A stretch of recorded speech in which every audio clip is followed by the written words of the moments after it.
বাইরে আমরা একটা জিনিস কিনতে গেলে যেটা দাম মনে করেন 20 টাকা, কিন্তু এটা এখানে হয়ে যাবে এটা 5 টাকা বেশি, মানে 25 টাকা। বাইরের থেকে এখানে 2 থেকে 3 টাকা একটু বাড়তি নেই এরকম। 15 টাকা চাইছেন না? এটার দাম তো প্রাইস 15 টাকা না, এটার দামই 10 টাকা। আমি তো 15 টাকা চাই না, আপনি নেও না আপনার দিকে।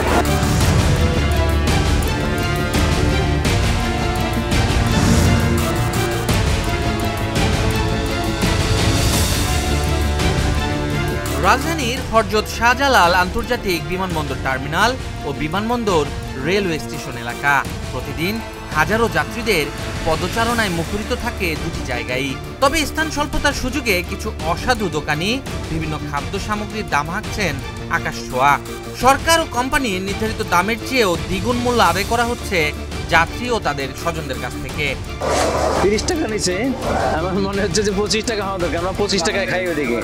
যে বাইরে আমরা একটা জিনিস কিনতে গেলে যেটা দাম মনে করেন 20 টাকা, কিন্তু এটা এখানে হয়ে যাবে এটা 5 টাকা বেশি, মানে 25 টাকা। এখানে অলওয়েজ একটু বেশিই থাকে, 5-10 টাকা বেশিই থাকে সবসময়, এটা আজকে থেকে না।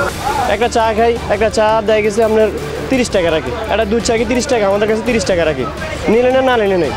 একটা কেক নিতে যাই, বাটার কেক আপনার মনে হয় 20-25 টাকা, অপর 80 টাকা রাখি, বা 50 টাকা রাখবো কিন্তু 80 টাকা রাখি। বাইরের থেকে এখানে 2 থেকে 3 টাকা একটু বাড়তি নেই। সেটা তো আসলে এক বোতল পানি কিনলেও মনে করেন অনেক পয়সা, অন্য জায়গা থেকে এখানে একটু বেশি, সব দিক দিয়ে অসুবিধা। ওই রেস্টুরেন্টের মধ্যে আমরা গেছি, যাওয়ার পর ডাউলের বিল আপনার আসছে 240 টাকা। খাসির মাংস যেটা, ওইটা আপনার একটা খাসির মাংস দিছে এত বড়, আপনার 450 টাকা করে রাখছে। ঘটনার সত্যতা জানতে ও জানাতে চ্যানেল এস হাজির হয় বিমানবন্দর এলাকায়। স্প্রাইট কত ভাই?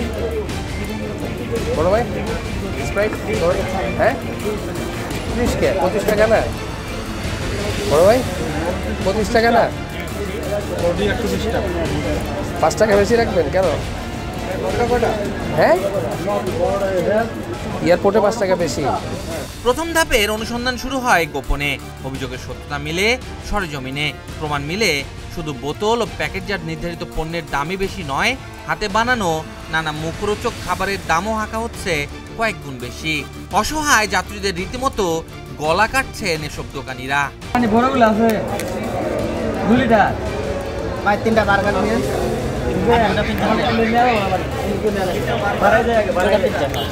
একটু গরম করে দেন।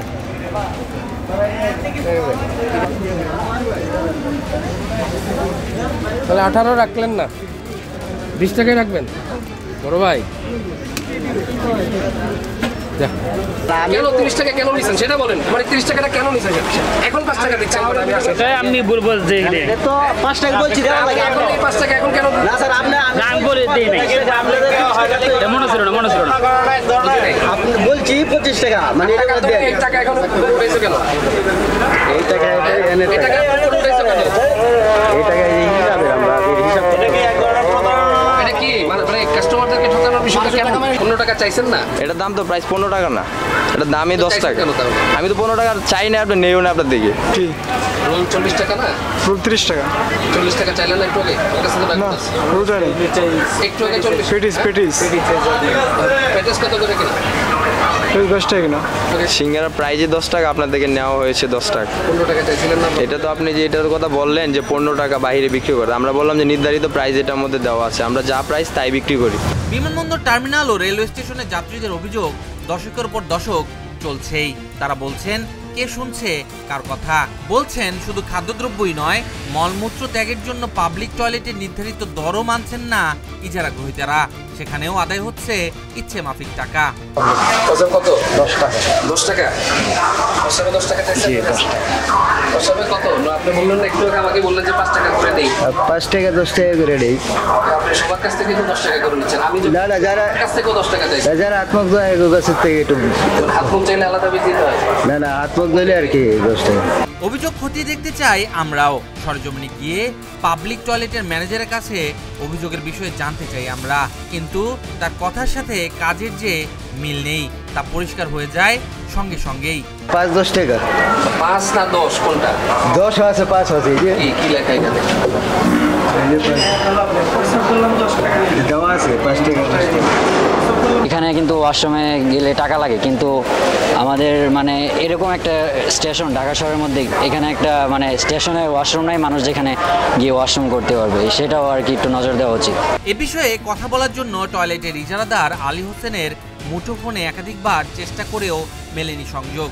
অভিযোগের বিষয়ে কথা হয় বিমানবন্দর রেলওয়ে স্টেশনের আর&বির চিফ ইন্সপেক্টর সালাউদ্দিন আহমেদের সাথে, তবে তিনিও এড়িয়ে গেলেন বিষয়টি।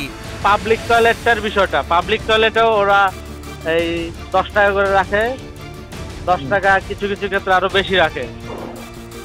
আমি তো আজকে আসিনি, কালকে আসবো। আগামীকালকে আসবেন? হ্যাঁ। অভিযোগ আছে ভুক্তভোগী, তবে এসব অভিযোগ দেখার বা দায়িত্ব নেয়ার মানুষগুলো যেন 3 বানরের অনুচর, দেখতে মানা, বলতে মানা, শুনতেও মানা। জনসাধারণের ভোগান্তি আর দুর্ভোগের কথা জানতে ও জানাতে চ্যানেল এস সবসময় পাশে থাকবে আমজনতার, তুলে ধরবে চ্যানেল এসের পর্দায়, কারণ চ্যানেল এস বিশ্বাস করে ছাত্র জনতার রক্তের বিনিময়ে অর্জিত এই নতুন বিজয় আলোকবর্তিকার নিচে আগামীতে থাকবে না কোনো ভোগান্তি, দুর্ভোগ কিংবা অনিয়ম।